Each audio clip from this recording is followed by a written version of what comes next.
IHSG sampai 4.500. Ada peluang IHSG ke situ. Bro, jangan bercanda, bro. Kemungkinan besar bablas ke bawah. Ke bawah, jebol Besar tuh. begitu ya. Jebol ya. Lu gua panggil lagi karena prediksi lu doang nih. Baru lu yang pede dari 8.000, bro. Hampir 9.000, bro. Hampir 9.000 waktu itu. Mungkin karena gua ngobrol sama lu, gua terselamatkan. Gua nggak nyerok terus sampai 6.200. Gua mau ngucapin terima kasih juga Alhamdulillah, bro. buat Aris. Kita kasih solusi. Aduh, seru banget ketika semua influencer saham pada teriak-teriak katanya bakal naik semuanya. Ambles. Coba kita nonton videonya. Nanti orang ini yang kemarin episode pertama sebenarnya udah pernah gue undang nih. Ya bro ya. Udah, bro. Aris mancing dolar. Dan di video ini di akhirnya, lihat, kayaknya cuma dia doang ya. Gue gak tahu kalau yang lainnya ya. Dengan segala hormat teman-teman gue semua lagi. Ya nggak apa-apa, kita diskusi sehat aja. Coba kita play videonya. Udah Mon, jangan takut, fondasi kita bagus. Itu IHSG pada uptrend, sehingga di bulan Mei apa yang saya ekspektasikan market udah mulai Jujur bullish, ada yang bisa gue gak kenal kejadian. juga I sih. think IHSG kita masih arahnya akan naik lagi kembali menguat ya, intinya begitu. IHSG ada potensi Semuanya bilang ke balik atas semua ya. all-time high. Sekarang Bullish di ya, bulan balik April, ya. kondisi Ya, sudah hampir semua, kelihatan bro. mulai balik arah. Kalau aku sih masih merasa indeks kita sih bullish ya. Aku masih merasa sangat bullish lah.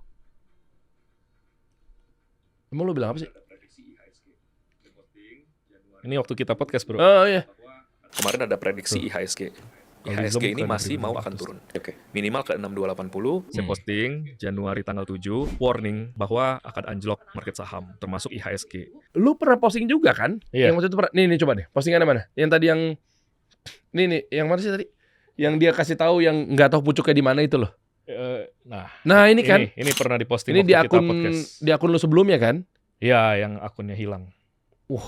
Dihilangin sama siapa? Sama influencer itu? Nggak tahu ya siapa ya influencer yang mana. Sebenarnya ada apa sih? Gini ya, gua nggak ada urusan sih sebenarnya sama ya sebagiannya teman-teman gua lah. Ada juga yang pernah gue undang ke podcast. Ada juga yang mereka ngomong gue tahu di luar dari video yang tadi. Yes. Ya, gue nggak usah sebutin namanya. IHSG akan terus akan naik, optimis. Tapi disclaimer ya Pak Menteri, saya bukan bermaksud pada Anda ya. Gue gini, Pak Purbaya kan nggak pernah mention secara angka ya, secara number kan beliau nggak. Cuma maksud gue bukan berarti yang dimaksud dengan kita go to the moon, masih pede. Ini di luar konteks. Yang gue lagi bahas adalah influencernya. Jangan sampai akhirnya teman-teman kemakan sama yang oknum. Kalau yang bukan oknum, gue nggak ada urusan. Yes. Yang oknum, yang asal ngomong, nggak pakai analis. Kalau misalnya dia nggak analisa tapi salah, masih gua maafkan lah. Karena dia memang analisa gitu. Analisa. Ya, menganalisa sesuatu. Cuma yang gua nggak tahu, asal nyebut aja sih. Asal maaf bacot doang, tapi ternyata banyak yang kejebak, akhirnya retail pada nyangkut. Yes. Banyak yang jadi korban. Ya, 1% katanya cuma yang berhasil dibanding 99% gagal, boncos. Ya, gua nggak ngerti, lu juga nggak setuju katanya. Nanti kita bahas ya bro ya. Iya bro. Sebenarnya ada apa sih bro IHSG ini nih? Lu gue panggil lagi karena prediksi lu doang nih. Yang sepenglihatan gue, baru lu yang pede dari 8.000 bro. Hampir 9.000 bro. Hampir 9.000 waktu itu. Dan lu berkali-kali ngomong ke gue, kita kan intens ya, WhatsAppan ya. Dari episode pertama, terus kita berkabar. Makin yakin juga dia, Der ini 6.200. Der ini 6.200. Makanya gue nggak masuk bro.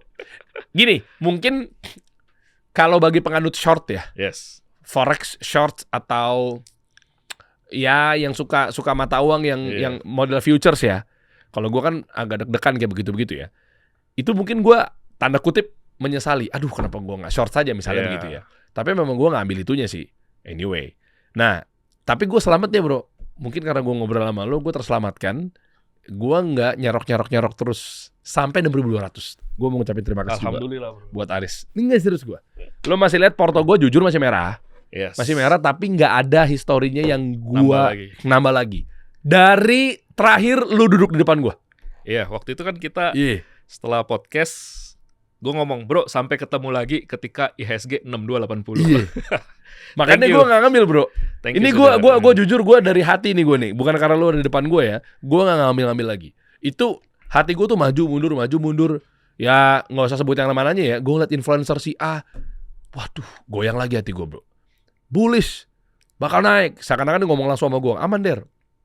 Yang B naik lagi. Mirip-mirip sama video tadi lah. Iya. Tapi bukan mereka yang ngomong. Oke. Hampir semuanya kok bro. Ih, Gua rasa gue sendiri ya gue sendiri tidak pernah melihat yang bilang mau crash gitu kan. Bahkan ketika di podcast yang kita sampaikan juga ada di podcast-podcast lain, itu kolom komentarnya itu hujatan gitu kan, omong kosong lah, Emang iya? bullshit lah. Coba lihat. Emang ada? Coba, nih sambil gue bahas aja. Emang lu diledekin waktu bilang 6.200? Lah sekarang 6.200 kan? Sudah 6.200. Tepat kita syuting 6.200. Coba bukti. Coba buka. Makanya gue manggil dia lagi nih. Buka Google dulu berarti ya. Ya, Google dulu IHSG, bentar ya. Nanti iya. kita baca testimoni, komen-komen. IHSG hari ini. Wih. Coba refresh. Enter lagi aja ulang. Wih. 6.200. Coba dibuka YTH, Yang- year to date ya. Ya. Iya, dia sudah turun sekitar posisi sekarang tuh 28%. Ini, bro. Lah kita ngomong turun lagi. Kita lagi ngomong nih real time nih. Oke. Ya kan, maksudnya semua tuh ngomong naik. Makanya gue panggil lu lagi dan gue juga nggak nyerok-nyerok lagi gitu loh. Iya, belum bro. Belum, gue Oh, juga belum? belum nyerok. Gue juga belum. Nanti kita Kapan? bahas ya. Oke, coba yang hujat lo, gue mau tahu. Tuh. What? Pas lo ngomong di ini podcastnya Win ya? Win, ya, Iya kan? Foxnomics. Fognomics, betul. Gue pernah di situ juga tuh. Ngaco katanya. What? IHSG bakal ngawur bro, bakal 6.200-an. Ngawur, ngaco. Terus, ini masih mending ya. Coba sebentar. Kebanyakan nonton film fiktif Cina yang bisa kekuatan super bisa nembak saham katanya. Nggak ada yang tahu pasti market. Betul sih. Mana lagi? Analisanya tipomologi katanya bro. Prediksi omong kosong ini kocak katanya. Ini pas kapan lu ngomong IHSG-nya? Itu waktu itu di podcastnya Coach Tom ya itu. Itu di bulan Februari. 8.000-an. Syutingnya itu Januari sebenarnya, 5 Januari. Tapi tayangnya sebulan kemudian. Iya lagi. Ini yang di podcast gua kan? Ah, ini podcast lu nih, bro. Dikasih solusi kan? Iya. Gue sejujurnya gue nggak peduli sih. Pada komen-komen juga gue nggak gue hapusin, nggak gue gubris juga. Omon-omon katanya. Bro Aris sesat tuh. Coba tadi yang dikasih solusi coba mundur lagi. Kurang meyakinkan. Coba lihat. Kalau yang bawah apa tadi? Kalau bisa nebak udah jual kolor Dan beli rumah gitu ya. dan rumah beli katanya. Lu udah beli rumah? Udah. Thank you ya hadiahnya tadi. Gue dikasih topi. Dia tahu gue suka pakai topi. Gue dikasih topi Louis Vuitton, man. Hasil dari IHSG anjlok ya. Aduh. Wah seru nih. Iya bener lah ya. Ini gimana kabarnya ya? Maksud gue makanya jempolmu harimaumu itu tuh. Ini nggak cuma sekedar saham ya. Ini nasihat buat gue pribadi sama teman-teman ya. Yang suka gatel komen. Taunya ujung-ujungnya lu jilat lu sendiri gitu loh. Apapun pembahasannya, apapun topiknya atau apapun industrinya lah. Kayak gini-gini kan kadang jejak digital jadi malu sendiri ya mereka ya. Nggak ada yang benar-benar tahu secara akurat arah IHSG. Wah. Ada apa sih bro sebenarnya market nih? Sebenarnya marketnya memang kelihatan mau jatuh, bro. Yang gue bingung adalah kenapa tidak ada orang yang teriak-teriak. Nah, padahal gampang sekali terlihat. Jadi melihat marketnya tuh, bro kan waktu itu sempat diajarin sebentar ngeliat market ya. Iya ya, tahu. Nah itu ilmu yang memang orang lain tidak punya. Coba lu jelasin dong. Sekarang berdasarkan ilmu yang semua influencer punya, itu gue bingung. Ini gampang banget ngeliat, tapi kok lu nggak teriak gitu kan? Pas dia ada kesempatan out, lu malah suruh masuk lagi. Kenapa nih? Antara inkompeten, ilmunya belum diupdate, atau kedua bisa jadi lu sengaja itu takut kekurangan takut kontrarian, takut dihujat-hujat. Karena kan IHSG waktu itu lagi naik terus, bro. Yang ngomong crash dikata-katain kayak gua nih. Nah, atau lu bukan cuma takut tidak populer, tapi lu memang jahat ya untuk menjerumuskan. Jadi gue sih bercuriga seperti itu. Maksudnya lu mau bilang bahwa influencer yang nggak ngomong atau yang terutama yang ngomong ya, influencer yang ngomong to the moon bakal naik, bullish, mana ada turun, ini lagi naik nih trennya nih apa segala macam, itu berarti ditunggangi sama oknum-oknum emiten saham konglo buat dinyangkutin di atas, mereka buang barang, akhirnya mereka jadi cuci piring para retail. Lu yang ngomong ya, bro ya. Kan gue nanya. Jadi tadi, bro, Nanti gue lihat, boleh nggak dikasih lihat kenapa dari sisi orang awam aja harusnya tahu nih, ini ada something bad. Kenapa orang yang paham, influencer yang ngakunya jam terbangnya tinggi, tidak warning ini. Coba kita lihat, bro pasti paham deh langsung. Boleh nggak ya? Wah, ini tajam nih pembahasan ini, ngeri banget nih. Ini contoh. Ini IHSG bro, dan LQ45. LQ45 sama Kompas 100 itu selama bertahun-tahun menjadi tulang punggung IHSG. The real ekonominya ada di LQ45 dan Kompas 100. Mereka lah yang bagi dividen, mereka lah yang perusahaan real. Tapi LQ45 tidak pernah bikin all time high baru. IHSG uptrend, mereka bergerak berbentuk K. Jadi K-shape tuh, yang satu naik ke atas, yang satu ke bawah. Di sini pun kita udah bisa lihat, lah ini kenaikan IHSG ini sesuatu yang sebenarnya fana gitu kan. Paham. Kemudian kita lihat sadisnya itu rally 175 hari IHSG itu, dan terakhir tuh rally-nya candle-nya lemah ya. Itu ditutup cuma dengan 8 hari penurunan, bro. Bro lihat di sana. Nah, ketika dia rally secara teknis itu RSI-nya itu bearish divergent. Harusnya orang-orang udah tahu ini kayak kita naik truk di atas gunung bawa batu muatan full. Udah tinggal nunggu jatuh deh. Nah, kayak gitu kan. Mesinnya udah panas gitu. Dikonfirmasi sama exhaustion gap. Dia turun jatuh, naiknya cuma ke Fibo 0,5. Nah, rally lemah dengan divergent, dengan exhaustion gap ini, itu harusnya udah benar-benar fakta yang nabok ya, bahwa ini mau turun. Tapi anehnya, tapi sayangnya, ketika IHSG naik ke atas tuh ke Fibo retrace ke 8.300, semua balik optimis. Wah, bakal ke 12.000, bakal ke sekian puluh ribu. Sorry, bukan sekian puluh ribu, bahkan ke sekian ribu, balik lagi ATH gitu kan. Oh, karena diharapannya itu bakal sudah breakout ya? Itu kesempatan kita diskon gitu kan. Padahal itu kesempatan untuk exit. Kesempatan exit pertama lewat ketika IHSG di Fibo 0,5 tuh 8.300. Kemudian turun lagi dia. Dikasih kesempatan exit kedua di 7.700-an kalau nggak salah. Bilangnya masih, wah ini optimis, ini diskon besar. Nah, IHSG bakal ngikut Nasdaq. Padahal itu kesempatan exit kedua. Di tempat, nah gue berusaha memperingatkan orang-orang ya, maksudnya. Karena ini pola sederhana bro, ini sederhana. Kalau lu belajar technical, ini gampang, ini dasar-dasar awal. Masa influencer nggak ngerti technical? Masa ada yang punya gelar nggak ngerti technical yang sederhana seperti ini? Lu punya nggak sertifikasinya? Lu siapa dulu deh? Gue mah to the point aja. Lu nyerang-nyerang influencer mulu dari tadi, tapi masalahnya lu ini siapa? Lu tunjukin dong, lu udah tersertifikasi belum? Gue laporin sama OJK. Bu Kiki, coba cek. Bro, sebenarnya bukan gue yang nyerang, gue yang diserang kemarin. Jadi ketika gue memperingatkan IHSG itu ya, ini gue boleh lanjut nggak? Ada sedikit lagi. Ya boleh deh. Lu udah mau map gini, mau ngapain? Mau ngelamar dikasih solusi lu? Mau nunjukin sertifikat? Masa sih? Tar gue cek. Apa iya ngancam-ngancam doang, ntar gue buka ya. Coba. Ini IDX Finance bro. IDX Finance, kalau ngomong masalah sedikit-sedikit fundamental ya, IDX Finance ini yang nopang IHSG itu Big Bang. Dia tidak pernah break high di 2024. Tapi IHSG-nya terdistorsi. Jadi ada di, secara kalau skala disamain, bahkan sampai 14,7% tuh. Disparitas dari IHSG terhadap Big Banks. BCA, BRI, semua segala macam. Di situ-situ aja. IHSG naik ke atas. Ini kan suatu sinyal yang buruk. Apalagi bro, yang dekat sama UMKM, pasti bro tau lah. UKM kan menjerit bro. Ekonomi realnya tidak seperti ini. Jadi ini halusinasi waktu itu. Kenapa malah dibilang optimisme naik segala macam. Nah, sekarang kalau kita lihat, jadi LQ45 kita itu, saham-saham paling liquid terbaik di Indonesia itu, sekarang balik lagi ke harga 2007. Balik 20 tahun bro. 19 tahun, sedihnya.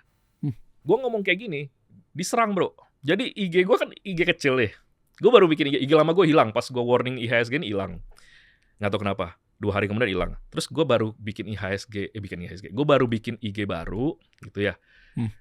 IG kecil bro. Waktu itu masih cuma 20.000 ya. Baru bikin bulan ini. Itu diributin. Masalah di komen-komen ini. Diserang buzzer. Jadi sebelumnya lucu bro. Gue nggak bisa di follow. Gue nggak bisa di follow loh. Gue kira oke lah, masalah teknis lah ya. Gue nggak bisa balas pesan. Oke. Oke, masalah teknis lah ya. Gue mikir something wrong. Abis itu diserang buzzer. Diserang buzzer, ya dikata-katain lah, ditanya sertifikasi. Terus bukan cuma gue yang diserang. Lucunya, ada, kan sebelum ini gue podcast di Coach Tom itu ada Mbak Olive ya. Mbak Olive itu yang gue kasih tahu cara ngitung IHSG bagaimana, kemana IHSG akan ambruk waktu itu kan. Nah, di tempat dia bro, dia diserang juga supaya jangan ngundang gua Oh, gitu jadi kan. di postingan yang berbeda. Itu Di konten orang lain lah. di konten orang Di lain konten yang nggak Olive nyambung. dengan orang lain. Iya. Bentar, itu mudah cuma sekali. Ogut. Oh good. Oh, Olive lagi bikin konten sama Ogut. Ya, Ngebahas lu nggak? enggak. Kenapa tiba-tiba banyak orang yang posting komen kayak gini? Buzzer semua. Oh. Seperti ada yang lebih banyak lagi deh. Coba lihat.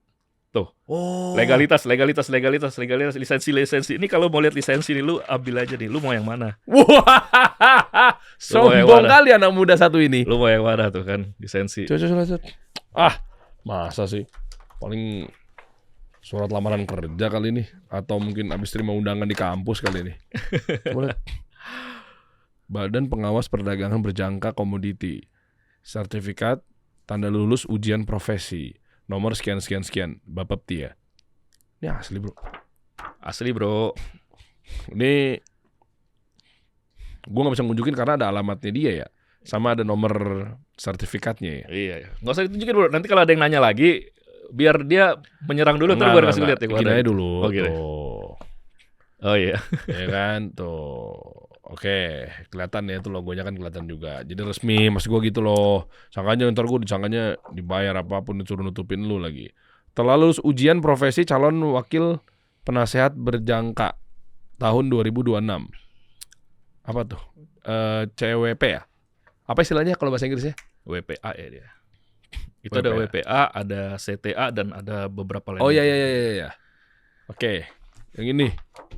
Nggak usah dibaca semua bro. Nanti biar buat kejutan aja. Wah, selamat Anda telah lulus. Berarti yang ngomong itu belum tersertifikat kali ya?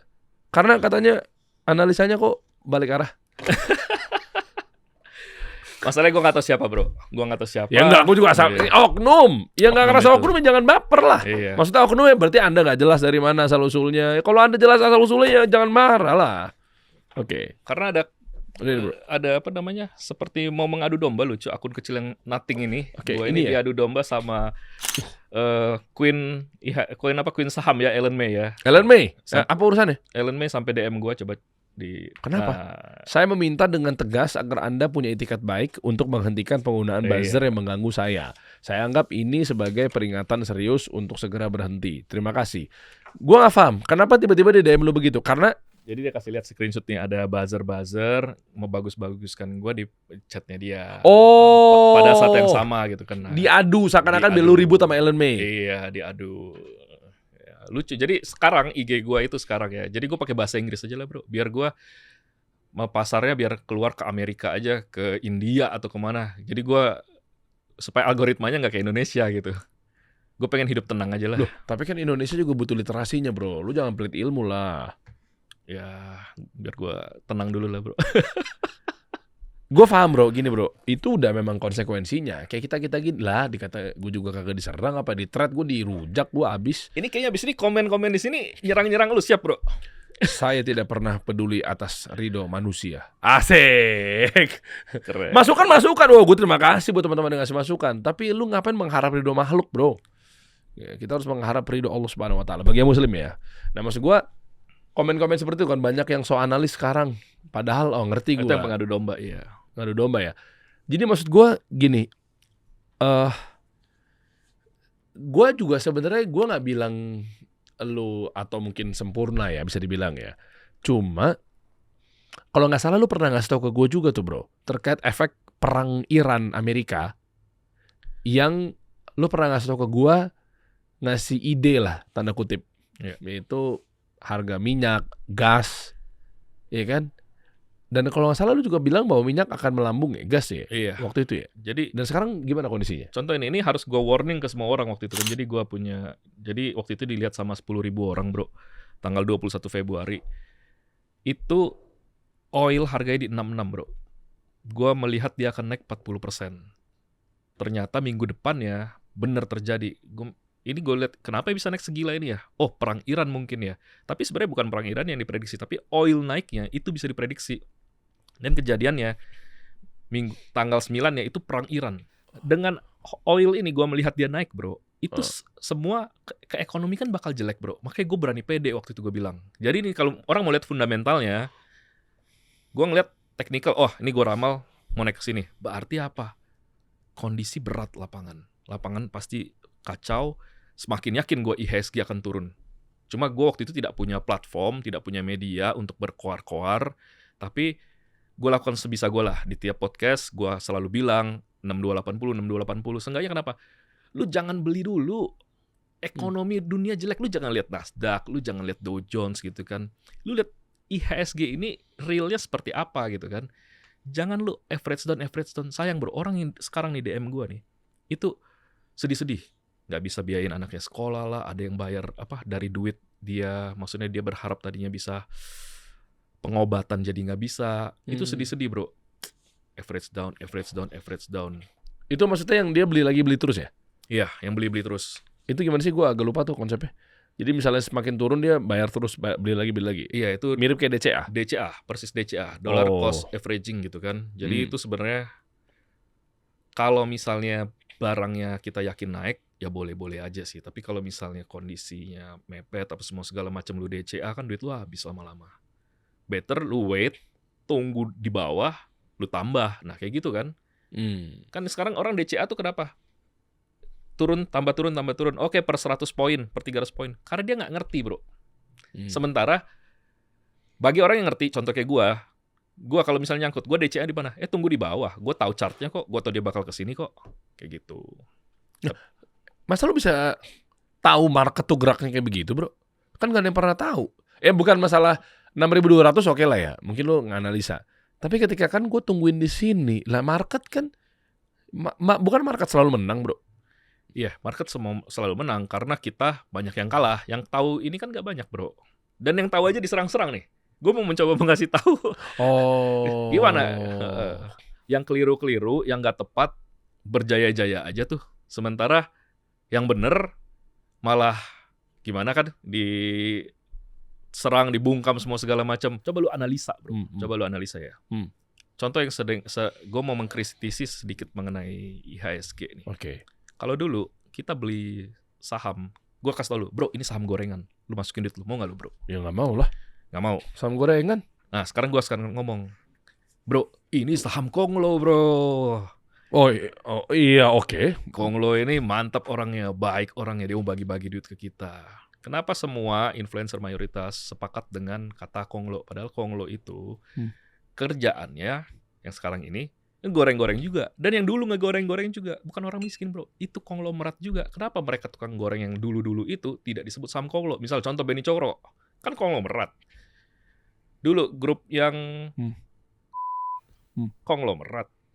Nah, kenapa sekarang seperti itu? Semua sepakat untuk pakai istilah itu. Persepsi publik apa yang mau dibentuk, bro?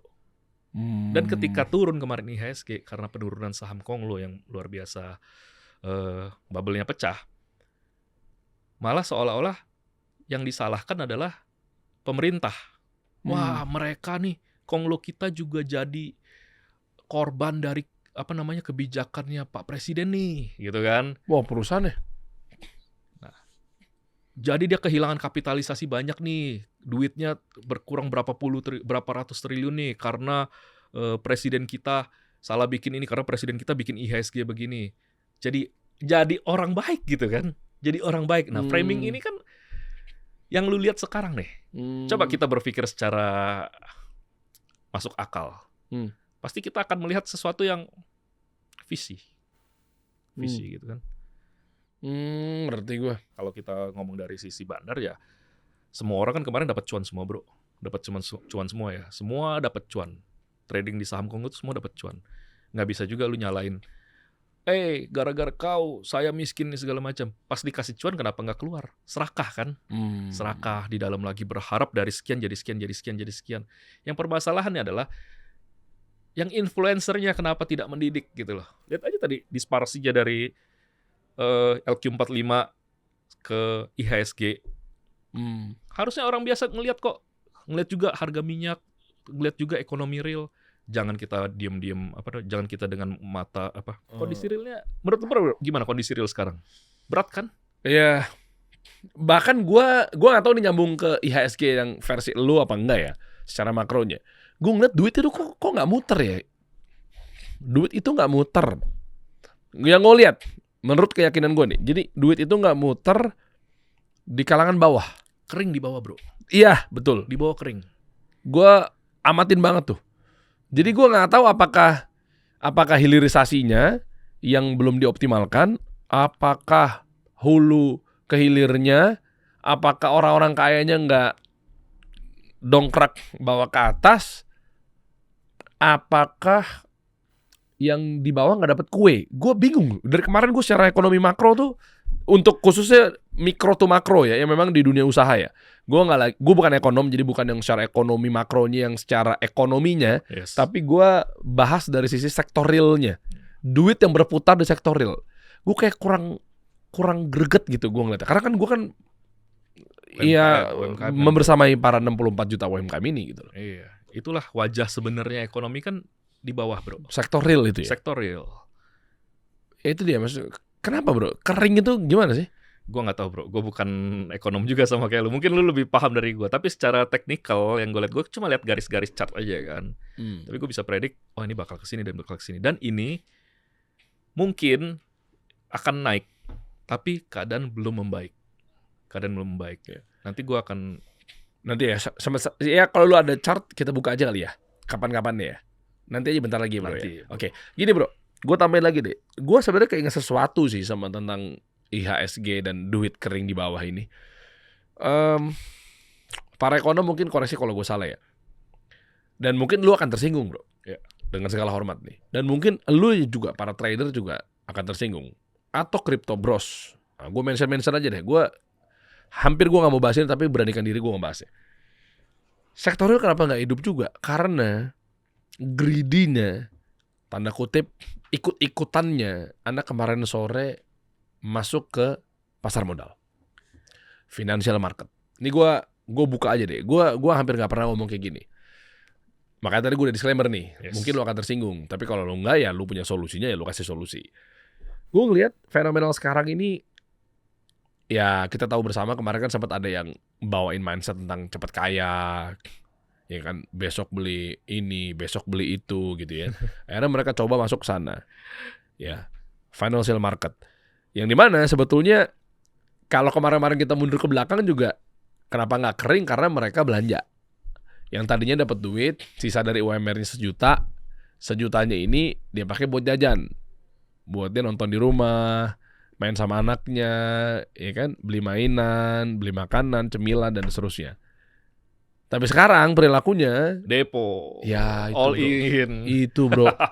Ngerti gak maksud gue? Jadinya Average down. ya gue rasa mungkin teman-teman yang sama-sama pejuang usaha pasti tahu lah. Sepakat pasti loh, gue yakin 99% pasti lo sepakat. Gue sepakat bro dengan apa yang lu ngomong. Itulah yang terjadi di saat ini ya. Kita kan bisa cek deh. Berapa duit yang, kan ada laporannya tuh. Berapa duit Iya. yang muter di kripto. Berapa duit yang muter di saham. Berapa duit yang muter di judol. Itu kan tidak muter ke real ekonomi kan.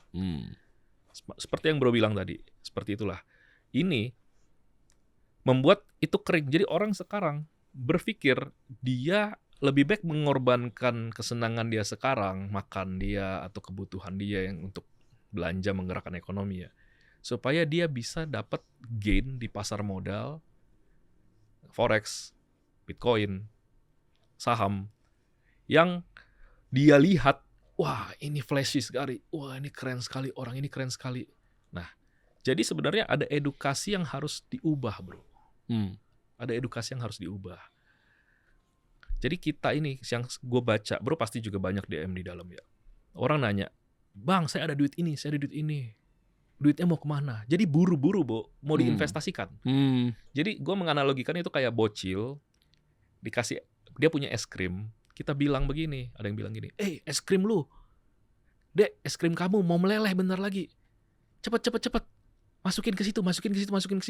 Nah jadi orang takut pegang cash bro. Dan memang real kan kemakan inflasi kan. Iya. Memang real. Nah, ditakutin di situ, masuk ke ruang es gitu kan. Di ruang es itu kelihatan lah, tadinya dia cuma berpikir Survive. untuk survive Iya. supaya esnya tidak meleleh. Mm-mm. Ketika masuk di sana dilihat, wow. Banyak Esnya yang jadi gede ya. ya, banyak yang pakai es krim lebih besar. Dapat es krim lebih gede segala macam. Dia punya es krim lagi di luar, dimasukin lagi gitu kan. Akhirnya es krimnya meleleh. Dia harus tahu sebenarnya sebenarnya udah diajarkan atau dia lupa. Yang kita harus edukasi juga ke masyarakat kita. Ketika orang masuk ke dunia trading, dunia investasi, ini dunia yang 90% plus orang di dalamnya itu fail. Cuma segelintir yang berhasil. Jadi konsep mengamankan es krim tadi sebenarnya nggak works di situ. Kemudian harus dikasih tahu juga bahwa semua orang yang di dalam ruangan es itu pengen makan es krim lo. Seberapa kenyang pun mereka. Jadi lo harus hati-hati sama bandarnya, brokernya, influencernya kah, newsnya kah. Semua dirancang untuk membuat lo kalah. Jangan lo dengan polosnya ikut. Nah, menurut gue itu yang harus dididik dulu bro. Pertama kali begitu masuk bilang, ini danger. Jangan dibilang masuk sini, wah lu cepet kaya nanti. Lu lihat gue dong, gue begini. Bro, gue tahu arah market aja gerak kemana ya. Gue belum konglomerat bro. Gitu loh. Gimana lagi orang yang baru belajar bro? Karena lu nggak all in. Makanya jangan kelamaan money management bro. Nggak akan sukses. Kelamaan lu punya duit tuh ditahan-tahan. Lu terlalu ngatur si paling manajemen bro. Harusnya all in dong. Iya ya, gua sih paling Ya lu manajemen bayangin nih ketika 10 juta lu masukin. Kan 10 juta ini kan akan compound. compound. Ya kan akan jadi 20 juta, akan jadi 40 juta. Coba lu bayangin ketika lu masukin 100 juta. Kan akan jadi 400 juta. Iya. Kalau lu terlalu manage uang lu atau manajemen, kapan kayanya bro? Lama. Nah, Cuma 2.000, 6.000, sejuta. Pas begitu ada badai, tahan dulu. Ya. pelaut yang hebat lah, harusnya hajar terus ya bro ya. Karena pelaut yang hebat terbentuk dari badai katanya ya. dari ombak yang kuat, ya. Itulah yang dikatakan oleh orang-orang bro. Biar apa? Biar orang trading terus. Biar duitnya masuk terus. Propaganda dari entah siapa yang keluarin ya. Mau dari broker kayak entah dari sekuritas. Ini sangat berbahaya. Gue ini kan sarjana perikanan bro. Gue pernah hidup di laut, di kapal sama nelayan. Oke. Nelayan itu kalau dilihat musim barat, ombak gak bagus, dia ngojek bro. Jadi tukang bangunan bro. Dia benerin jala. Bukan ditentang sama dia. Wah ini adalah ujian buat gua gitu kan. Oh gitu. Sama kayak financial market. Lu jangan, ini adalah ujian buat gua. Menghadapi ini harus berhasil gitu kan. Oh iya, make sense lagi. Pelaut yang kuat, katanya ya, pelaut yang kuat pasti dia akan terbiasa dengan ombak yang pelaut yang apa sih istilahnya? Pelaut yang kuat dibentuk dari ombak Iya. yang gimana gitu kan. Iya juga ya. Tapi kan ketika misalnya lu sebagai trader gitu ya, lagi kondisi merah nggak karu-karuan, harusnya diam itu adalah satu ilmu yang objektif menurut gue ya. Diam itu adalah ilmu kan, hold itu adalah bagian dari trading. Itu bagian skill bro. Susah bro. Iya. Susah bro. Lu punya duit banyak, lu lihat ini merah, pasti mau masuk. Apalagi sekeliling lu ngomong buy, diskon. Itulah yang di DM ini itulah yang di DM ini tiap hari masuk DM ke gue bilang begitu. Saya ada duit mau masukin gimana? Akhirnya seperti yang bro bilang tadi tuh. Ekonomi di bawah mungkin impact-nya seperti itu ya. Iya. Nggak muter. Jadi mindset lu seperti apa bro kira-kira nih buat yang baru memulai apa segala macam? Tetap belajar dong pastinya. Pertama tetap belajar. Tetap belajar, pahami dulu yang tadi semua orang di industri ini pengen duit lu. Wow, itu bagus banget tuh. Iya, pengen duit lu, greedy mereka luar biasa. Jadi lu jangan pikir orang-orang kaya di sana nggak mau duit receh lu, dimakan semua gitu kan. Jadi lu harus defense dulu. Defense, belajar dulu bagaimana caranya preserve money lu. Jangan lu berpikir, oh gue mau langsung kaya, gue kembangkan ini segala macam. Wah gampang dalam 1-2 tahun. Sekarang lu banyak lihat postingan tuh yang kayak gini. Saya usia 17 tahun, saya akan mengubah uang 200.000 jadi banyak banget bro. Iya. Rusak bro pikirannya bro. Rusak. Oke, tahu. Banyak banget itu gue buset bocil gitu kan. Nah jadi orang itu sebenarnya perlu dididik seperti itu. Cuma kan sekarang kalau kita ngomong gitu kan nggak populer. Oke. Siapa yang mau lihat bro? Siapa yang mau dengar? Malah dikatain nanti yang ada. Even monkey can make money. Nah, Ketika lagi bull market, ketika lagi bearish, mana nih pada hilang-hilangan dia? nah itu dia. Ketika nanti lagi bull market, monyet bisa dapat duit, baru kita melaut. Ibaratnya gitu loh. Ketika kita lempar jala langsung dapat ikan. Ikut. Ketika musim jelek, cabut lagi. Itu aja main gampang sebenarnya. Sekarang lu udah ada posisi? Masih ada? Belum Belum ada posisi. ada posisi. Even saham sama lu sama forex juga ya? Gua untuk saham gue invest. Saham tuh invest bro. Tapi kalau mau trading itu di forex. Kalau gua di Kalau forex, lo? di mata uang, di komoditi, gue seperti itu. Hati-hati bro, kan bakal disetting sama broker. Sama trading chart. Chartnya di setting-setting gitu ya. MetaTrader 5? Jadi Bukan gini, katanya begitu. Nggak, gue nanya. Gue tabayun, mudah-mudahan gue salah. itu bisa disetting bro. Memang bisa disetting. MT5? Bisa disetting kan di trading desk-nya. Gue dapat info juga begitu, bisa disetting kan. Dan gue lihat dulu pas waktu robot-robot trading itu kan semua settingan semua bro. Iya. Settingan semua. Jadi kita tinggal pilih bro sebenarnya. Kenapa gue trading di forex dan trading dan invest di kalau saham untuk invest. Jadi gini. Kalau di saham, gue mau trading itu sedikit kontradiktif dengan pemikiran gue. Dengan pemikiran yang ada di alam bawah sadar. Contoh gini. Kita diajarin waktu saham, lu pilih perusahaan yang bagus. Lu pegang. Betul dong. Nah, sekarang gimana caranya? Udah cari barang bagus, lu beli, terus lu lepas, beli lagi, lepas lagi, beli lagi, lepas lagi. Itu kan kontradiktif sama alam bawah sadar lu kan? Nah, jadi kalau lu punya barang bagus, ya dipegang. Nah, nanti kalau di trading kan nih, ketika dia naik dikit, lu dibilang begini, misalnya lu naik dikit, lu take profit, terus ternyata dia terbang, dibilang gini, lu sih nggak diamond hand. Holah gitu kan. Barang bagus lu lepas. Giliran lu udah dapat 30-40%, barangnya naik 2000%, dibilang begitu. Tapi giliran lu udah naik 30%, dia turun ke bawah 40%, dibilang begini. Lu serakah. Wah, lu udah tahu dikasih cuan. Kenapa lu nggak lepas? Deposito Indonesia berapa, bro? Lu dapat 30%, kenapa lu nggak lepas? Jadi kan kita salah mulu ya. Oke. Nah, sementara kalau jadi saham tuh untuk invest. Kalau misal lu mau trading, menurut gue ya, lu mau trading di saham, lu harus bener-bener jago. Kenapa? Lu nggak punya perasaan lagi. Dan itu trader biasa nggak bisa. Trader awal tuh nggak bisa. Lu harus nggak punya perasaan. Oh, gue sayang saham ini. Oh, ini bagus ya. Kedepannya akan begini. Enggak. Tak. Beli, cuan, jual. Beli, cuan, jual. Beli, cuan, jual. Berapa waktu jual. Lu harus heartless. Itu hanya bisa dilakukan oleh trader senior. Kalau lu mau trading, kalau gue mau trading, gue pilihnya di forex. Misal contoh mata uang, itu. Karena kenapa, bro? Itu tidak bisa diatur. Jadi kalau saham, yang ngatur adalah bandarnya, emitennya, pemiliknya. Kripto juga demikian. Tapi kalau forex, yang jahat adalah brokernya. Tinggal lu pilih, setannya yang mana nih? Disetanin sama. Kenapa bisa akhirnya dia jahat seperti itu? Karena memang disetting juga. Memang bisa disetting, memang bisa dinakalin. Nah, itulah kita Siapa aja nih? Brokernya atau MetaTrader 5-nya? brokernya kan punya MetaTrader itu.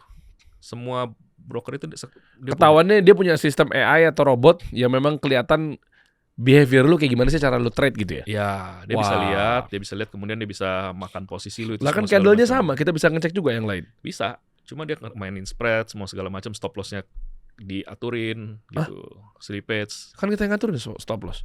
Iya, tapi bisa dilompatin, bisa diapain. Hah? Ya tidak ada yang sempurna lah sebenarnya. Tapi Sama si broker? bisa harus si broker. Wah. Tapi bro, kalau kita berfokus pada yang seperti itu, memang seperti itu. Gue beberapa kali mengalami juga ada error-errornya, gue anggap error-error kecil lah ya. Tapi kalau dicurangin yang bener-bener curang gitu ya, itu gue belum pernah. Nah jadi itulah di sini tugas kita untuk pinter-pinter kita aja. Iya. Kenapa? Karena transaksi sedunia kan gede di situ ya, di mata uang semua segala macam. Dan lu kalau mau trading bro, itu yang paling fair sebenarnya. Dari sisi technical, dari sisi chart. Sekarang gue tanya bro, coba bro beli Euro GBP, barangnya ada nggak? Euro GBP ada barangnya nggak? Euro ada, Great Britain ada, pound sterling ada, Euro GBP ada nggak? Oh nggak tahu gue. Nggak ada bro. Kenapa nggak ada? Euro GBP misalnya angkanya 0,99. Itu adalah equilibrium dari dua mata uang ini. Satu punya faktor ekonomi, satu punya faktor ekonomi. Ketemu, nah equilibriumnya segini. Nah, itu kan matematik, hitungan matematik. Oke. Itulah masuk. Moving average kita masuk, Fibonacci kita masuk. Karena yang dihitung, kelihatan itu adalah matematis, bro. Nah, itu gua menang terus tuh di situ tuh. Gue bisa ngitung. Oh, ini kesini, ini kesini, ini Oke. kesini, ini. Tapi kenapa Euro JPY Yes. atau NZD top? NZD, ya, NZD itu apa? New Zealand dollar. Nah, New Zealand dollar sama GBP. Ya. Kenapa ada? Itu kan nilai misalnya kan NZD JPY rupiah deh, rupiah dolar gitu kan. 17.700. Enggak, lu tadi nyeletuk 19.000 tuh maksudnya. Enggak, Enggak. Emang lu ada prediksi apa lagi? Enggak ada, bro, itu slip tang, bro.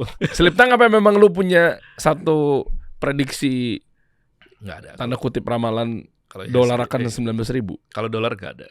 Dolar enggak ada. Oh, lu keselip aja barusan. Slip aja. Soalnya banyak rahasia-rahasia emang kalau udah apa ya?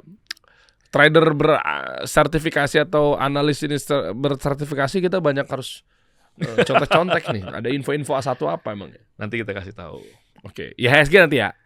IHSG Nanti. IHSG nanti. Lanjut.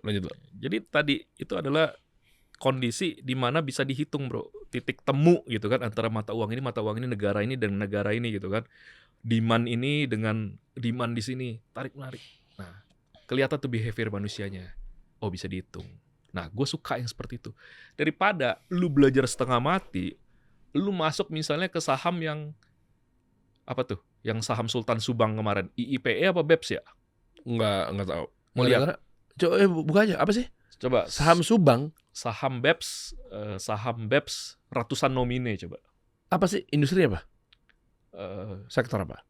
Semen kalau nggak salah ya. Saham BEPS ratusan nomine atau Sultan BEBS. Iya, Sih, Babs. Hai Babs. coba. Dari namanya agak manipul- deg-degan gue. Tuh, udah masuk ke Kasus manipulasi saham BEPS siap dilimpahkan ke kejaksaan. OJK geledah kantor Mirai Aset Sekuritas dalam dugaan manipulasi IPO saham BEPS. Jadi dia pakai goreng-goreng saham dengan apa, bro? Dari berapa harga gue lupa sampai tinggi banget 7.800, sekarang habis kan akun-akun palsu gitu kan. Buat ngegerakin ceritanya. Iya. Nah, sekarang ya gue udah pusing analisa chart, gue baca laporan keuangan. Sementara ketika gue mau trading, ada bid offer palsu, ada nomine palsu, Waduh. ada kode broker yang ditutup. Jadi menurut gue ngapain begini gitu kan? Gue udah belajar aja masih ditipu-tipu. Suka-suka dia lah, suka-suka si Sultan ini tadi, Sultan Subang tadi nih. Suka-suka pemiliknya, ngapain gue belajar. Nah, itu contoh ya, itu contoh. Jadi gue memilih tadi Forex ketemu setannya di mana? Ketemu setannya di broker. Ya udah, pinter-pinter aja, cari aja yang berlisensi lokal atau teman lu sendiri atau ya lu punya kenalan, seperti itu loh. Emang nggak ada ada jaminannya gitu? Nggak ada jaminan, bro. Itu kenapa? Bisa oknum di mana-mana ya? Coba. Oknum di mana-mana. Ya, gue juga nggak pengen jadi endorse brokernya sih, tapi gimana ya? Gue lagi pengen belajar untuk literasi biar sampai ke teman-teman, biar nggak pada greedy, ikut-ikutan, akhirnya pada bangkrut nggak karu-karuan. Jadi mindsetnya jadi kayak mindset judi online gitu, bro. Iya. Gue kesel banget. Ya kan, jadi mereka ada duit, oh 1 juta nih, GoPay nih, masuk depo. Iya kan, hilang senyap, kenal lagi sama oknum influencer gitu kan, berantakan lagi, hilang, nguap. Jadi kagak muter gitu duitnya di bawah. Iya. Nggak jalan. Prabowo lagi nih salahin. Duit habis nih, kering, ekonomi melemah, Purbaya, Prabowo gitu ya terus. Sedih gitu. Nggak, tapi gue juga sebenarnya gemes juga sih apa kelakuan oknum-oknum trader ini juga sih, bro. Yang lu tahu nggak sekarang udah narasinya itu, bro, antara oknum di forex sama oknum di judol. Iya. Lu jangan tersinggung nggak? Itu udah mirip-mirip, bro. Iya. Gue bilang oknum ya. Mereka gayanya tuh masuk ke dalam show live streaming, transfer Oke. lewat Saweria. Habis itu begitu Saweria terus tiba-tiba viral kan, 20 juta, 10 juta. Wow, orang kaya mana nih gitu kan. Habis itu Clippersnya dia naik. Yang video dia lagi nge-review lagi mau masukin Saweria. Pokoknya tim Clipper udah pada jago lah, udah pada persiapan semuanya. Begitu dibacain nama streamernya, wah dapat konten set, digoreng Clippers, lempar buzzer, pakein ads. Orang jadi tertarik sama tuh orang, akhirnya mau nggak mau ikutan kelasnya atau ikutan perjudiannya, live tradingnya. Itu sering banget gue temuin. Atau kalau flexing ya udah biasa ya, bio ya, di bio kadang ya. Kayak gitu-gitu cara-cara mainnya. Atau enggak gini, job-jobin Q&A. Iya. Maksud gue, ini gue sengaja gue buka begini nih, biar lu pada kebuka semuanya nih. Biar kesian, yang jadi korban adik-adik kita bro. Nah itu gimana tuh? Ya gitulah yang disesalkan kan sekarang lagi ya gitulah bro. Gue juga sependapat dengan lu. Gue nggak setuju dengan cara seperti itu. Makanya kan dari pertama kita ketemu bro juga nanya kan. Gue nggak pernah kasih lihat nih. Bro gue dapat sekian. Bro gue dapat sekian. Bro ini punya apa? Kenapa? Itu akan merusak orang yang baru bro. Yang kayak tadi masuk ke tempat es krim. Dia lihat, wah dia dapat segitu ya. Hajar banyak kan. Yang selalu bikin masalah kan itu. Selain tadi fear, dia bikin es krim lu mau melting loh. Cepet masuk. Sama di situ lagi iming-iming.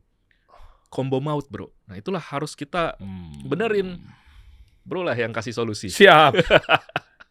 Tapi cuma gue doang yang ngeliat porto lu waktu pas minus 1 miliar ya. Oh lu lihat ya. Yang minus gue kasih lihat kan bro. Iya tapi minus sebenarnya bukan cut loss ya, apa istilahnya? Floating loss. Floating loss ya. Floating loss. Itu balik nggak dari 1 miliar ya? Saat ini belum. Hah? Baru berkurang aja. Tapi gue yakin balik. Gue kan money management bro. MM. Oh jadi lu nggak masuk lagi tuh? Gue ngeliat merah sampai gue hitung nolnya. Buset. Floating loss udah tahan di bawah gitu. Iya. Ilmu itu nggak cuma sekedar analis atau mungkin menganalisa candle atau trading atau chart bro, yang gue pelajari juga ya. Tapi ketika ilmu nahan mental apa segala macam itu bagian dari ilmu gitu loh. Sedihnya memang di situ sih bro ya. Jadi orang belum ngerti belajarnya belum segimana. Anak-anak nih baru dia belajar berdiri, belum bisa berdiri ngerangkak ya. Udah pengen lari gitu kan. Kondisi kita kan sekarang seperti itu. Ya udah ajarin aja bro, buka bono IHSG. Ke depan gimana deh? Masa Oke, depan deh. kita coba lihat ya. Ini menuju di ujung obrolan lu harus konkret, Bro. Lu ngasih solusi dong ke mereka. Sektor apa yang bagus? Oke, jadi gini bro. Apa lu mau bahas apa? Kita Saham? lihat Kripto. Gue mau senang bahas IHSG dulu ya. Ya boleh, IHSG IHSG coba buka. Apa yang mau lu buka? Oh ini gue mau kasih lihat dulu bro. Kemarin ada gue berusaha dengan sekuat tenaga gue bikin suatu grup itu ya. Ya di 2 April kita kasih tahu IHSG kan memang mau turun ke 6.000 tuh, di profile ke 6.000. Nah, tapi kita kasih tahu exitnya dulu. Exitnya coba di zoom. Nah itu ada gerakan ke 7675 di situ exit, dan memang di situ tempat exitnya bro. Sebelum dia turun ke bawah. Selamat bro. Masih mending lah. Lumayan. Dari 7.600 sudah berhasil ada yang take profit ya. Lumayan, selamat lah, bukan take profit dia. Jadi dia selamat lah. Mengurangi kerugian dia exit kan. Kalau sekarang orang yang di 6.000 dia berharap nih kapan dong ke 7.000 gue mau ngurangin kerugian deh, kayak gitu loh. Nah ini kemarin gue sempat bantu bersama Bang Ray. Nah tapi kalau lihat di sini, ini ada potensi bro sebenarnya. Lihat ada PRZ by 2 bro, potential reversal zone. Nah itu ada peluang IHSG ke situ. Bro jangan bercanda bro. Ini viral lagi nih podcast nih. Lu dihujat lagi nih. Gue gak tahu orang-orang yang sempet ngehujat lu nanti akan ngehujat lagi apa enggak. IHSG sampai 4.500. 4.500 sampai 5.000 itu adalah PRZ2, pola kedua. Nah, kenapa gue tidak yakin dengan, coba kita lihat ya chart selanjutnya yang IHSG. Lu bercanda. Ini gue coba jelaskan. Gue 100% dong minusnya. Enggak lah, mungkin 85. Nah, ini kondisi saat ini terkini gitu kan. IHSG memang sudah ada di PRZ pertama tadi kan. Nah, dia dari sisi teknikal aja, gue bahas teknikal aja ya. Ini kan sudah di bawah trendline tuh. Memang offset dikit lah. Tapi seenggaknya dia pasti ada pantulan, bro. Kalau ada candle menghantam di PRZ tadi dengan RSI-nya merah, gue yakin dia mantul minimal ke 0,382, yaitu which is pesimis lah, 6.600-an lah, atau 6.800 masih bisa. Tapi jangan sampai kita euforia, wah ini balik arah nih, si Aris goblok nih gitu kan, maksudnya turun lagi lu ngomong 4.000 nih, ini sudah terbang waktu ketika dia di 4.000. Kenapa?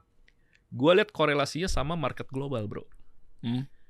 Kita lihat chart market global ya.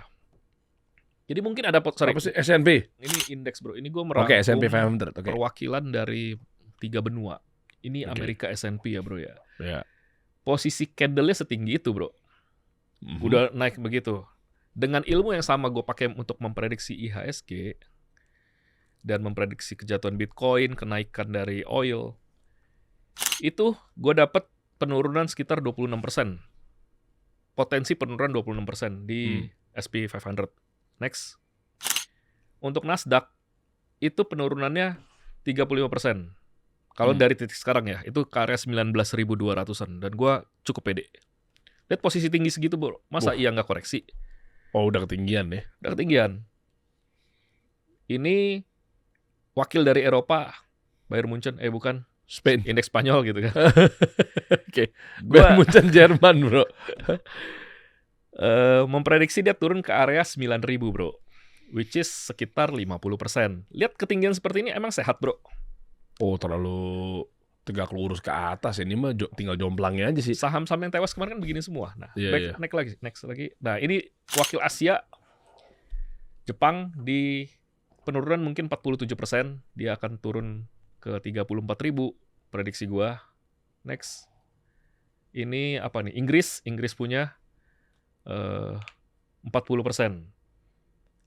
Dan terakhir Australia. Nah, Australia juga gue prediksi turun ke sekitar 30%. Jadi bro, kalau bro lihat secara sekilas, nggak usah lihat prediksinya deh, nggak usah lihat Oke. prediksi angka berapa gitu kan. Bro lihat, IHSG udah ambruk aja. Mereka masih di atas aja, IHSG udah ambruk. Gimana kalau mereka ambruk koreksi? Kita nggak usah ngomong dia turun 30% deh. Oh, iya. Nggak usah ngomong mereka turun 40%. Mereka koreksi normal aja, 7, 8, 10%. Goyang.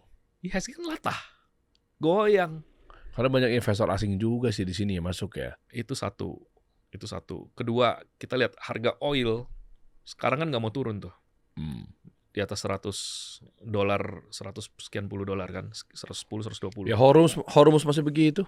Iya. Nah, kondisi kita ini kan belum keluar laporannya, bro. Laporan keuangan kan. Iya. Pasti kan pembengkakan operasional, penurunan profit, semua segala macam itu kan belum tercermin. Itu belum keluar aja ya. Impact dari naiknya oil aja belum tercermin di laporan keuangan. Harga saham sudah ambruk, apalagi nanti keluar. Itu kedua. Yang ketiga, beberapa saham memang belum ada di PRZ-nya, ada di area beli. Nah, jadi itu dari perhitungan saya. Kemudian kedua, kalau saya mau tanya, hal positif apa emang yang akan bikin IHSG to the moon lagi seperti yang dibilang oleh influencer? Bro kan dekat dengan pemerintahan nih, kira-kira apa? Ada bocoran-bocoran apa nggak? Gini bro, gua kemarin lu nanya ke gua kan, Iya. tapi gua nggak tahu ini nyambung apa enggak ya. Gua disclaimer aja ya bro. Ya lumayan lah ngisi ruang diskusi dari sudut pandang yang di luar dari mata uang, di luar dari ya pokoknya konflik negara-negara perang. Nah ada lagi bro, gua nge-repost, lu bisa lihat dari postingan gue yang gue repost. Maksudnya gue nge-repost konten orang, tapi gue lupa lagi yang mana ya. Lu bisa lihat lah pokoknya. Itu kita banyak rampok-rampok di negeri kita bro. Oknum-oknum ini bro. Gimana ya? Jadi banyak orang-orang yang pengen emang kerjaan, salah satunya adalah orang-orang asing yang mau merusak negara kita. Ya kan? Dan yang kedua, si oknum-oknum ini. Dan yang kedua gara-gara Pak Purbaya itu nolak pinjaman IMF. Jadi IMF ini kan terus cekokin kita nih, ngompor-ngomporin kita biar kita utang sama dia kan. Iya. Nah, yang gue dapat ada beberapa media-media yang akhirnya ngutip make sense juga gitu loh bro. Terkait juga ya. Jadi banyak ya gue nggak bilang agen-agen CIA, gue nggak bilang agen-agen IMF apa segala macamnya ya. Mantan menteri atau bukan gue nggak ngomong. Antek-antek asing gitu. Ya termasuk salah satunya.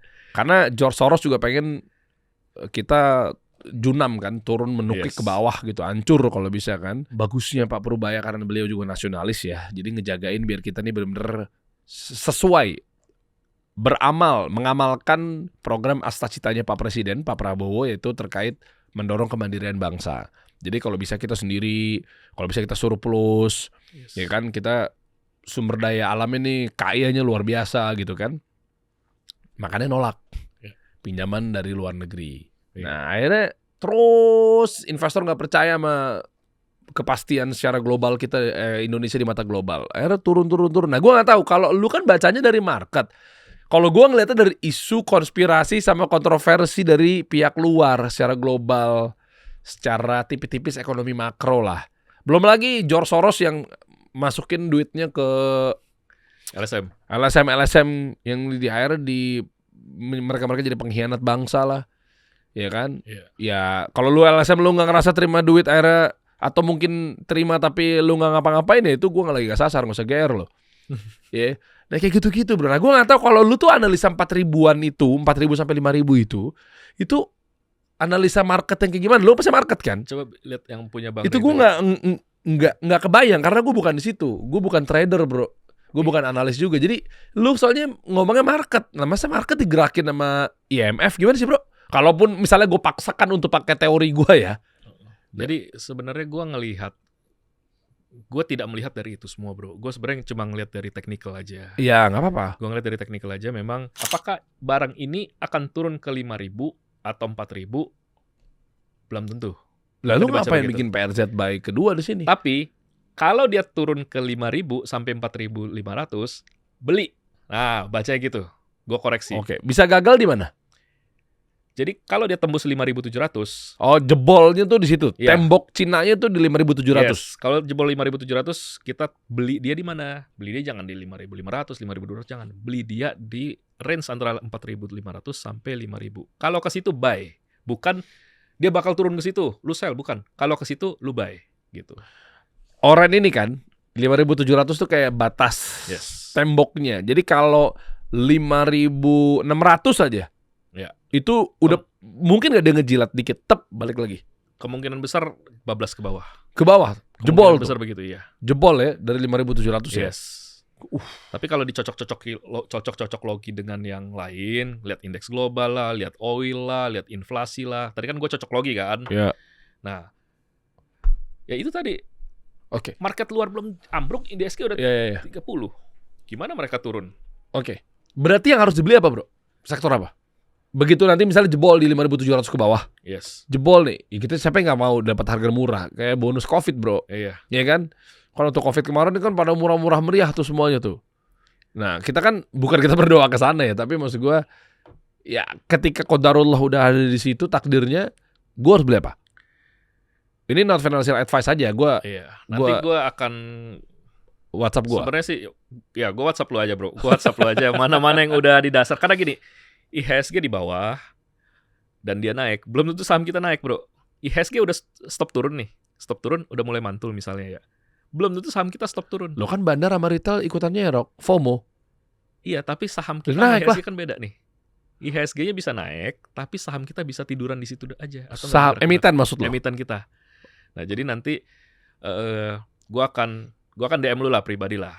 Gua akan kasih lihat potensi-potensinya berdasarkan chart ya. Tapi memang sektor yang menarik itu. Kalau misalnya memang ekonomi Indonesia udah mau pulih, sektor pertama yang bergerak adalah banking, finance. Yang Iya, tolang punggung IHSG selama ini. Itu aja sih. BSI gue masuk oke nggak? Apa? Ya kan gue kan kalau yang banking kan syariah, bro. Iya. Atau BSN. BSI dulu deh. Bro, nggak boleh ngomong begini, bro, nanti. Enggak, gue nanya doang. Ya kan disensor. Oh, disensor Oh, ya? lu ngobrol di WA aja ya? Iya, Ya udah, nggak maaf boleh deh. ngomong begini. Jadi tim gue juga nggak perlu denger juga. Kasian banget. Ya kan gue mau ikutan gitu ya. Ntar saya kasih tahu. Ntar dikasih tahu. Kalau 100-200 orang Ya, mah nggak apa-apa. ntar saya kasih tahu doang. Jangan kasih modalnya. Kasih taunya aja. Kalau Masalah kalau dikasih tahu nggak jadi naik dia, bro. Biasa begitu. karena lah kan Kalau ngerti banyak yang gua. ikut Ya, nggak jadi ngerti gua, naik. Ngerti gue. Bandar tidak akan mau bikin lu kaya bareng-bareng kok. Iya ya, bandar emang Iya. si oknum ini emang agak brengsek juga sih memang. Ini Tapi retail kita disikat. butuh dia. Oh iya, Kita tahu, butuh dia. tahu. Cuma retail harus bisa ngelawan sebetulnya sih. Bisa aja sih. Bukan ngelawan siapa ya? Bareng-bareng kan gitu kan. Tapi zero sum game juga gak sih kira-kira? Ya bisa aja ya. Oh. Tapi lu maksudnya mau ngarah kemana sih bro? Ke kripto, saham, forex?